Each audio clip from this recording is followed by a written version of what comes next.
আচ্ছা, জীবনে কখনো কোনো মৃত ব্যক্তিকে গোসল করিয়েছেন? যদি কখনো সুযোগ হয়, তাহলে সেই মৃত ব্যক্তিকে গোসল করাবেন। তখন খুব কাছ থেকে দেখবেন মৃত মানুষের দেহটা কতটা অসহায় লাগে। মৃত্যুর পরে মানুষের দেহ কতটা ভয়ের কারণ হয়ে দাঁড়ায়। সুযোগ পেলে রাতে লাশটা পাহারা দেবেন।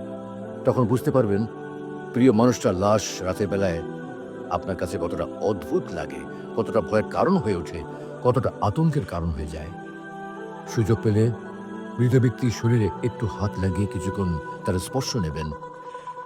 আপনি তখন উপলব্ধির সুযোগ পাবেন এই পৃথিবীতে বিশাল প্রভা প্রতিপত্তি মৃত্যুর পরে কতটা নির্যাতনের রূপ নেয়। সুযোগ পেলে আপনজনদের লাশ কবরে নামাবেন খুব আগ্রহ নিয়ে।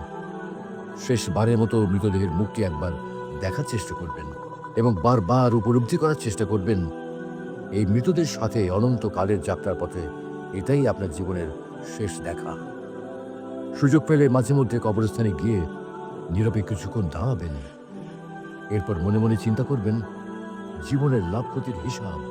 এই মৃত মানুষগুলো এই পৃথিবীতে কি করে গেছেন, কাদের রেখে গেছেন, যাদের দেখে গেছেন তারা কি কখনো এই মৃত মানুষগুলোকে স্মরণ করার জন্য কবরস্থানের আশেপাশে একটি বারের জনকে দেখতে আসে? আমাদের জীবনটা বড় অদ্ভুত, বৈচিত্র্যময়।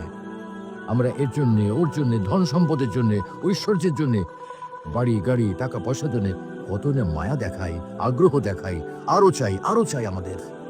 অথচ এই জীবনে আমরা মৃত্যুর কথা না ভেবে, পরকালের জবাবদিহির কথা না ভেবে কিভাবে আরো সম্পদ অর্জন করতে পারে সেই চিন্তায় বিভোর থাকি। হায় রে জীবন, এখনো সময় আছে। ফিরে আসুন মহান রবের দিকে।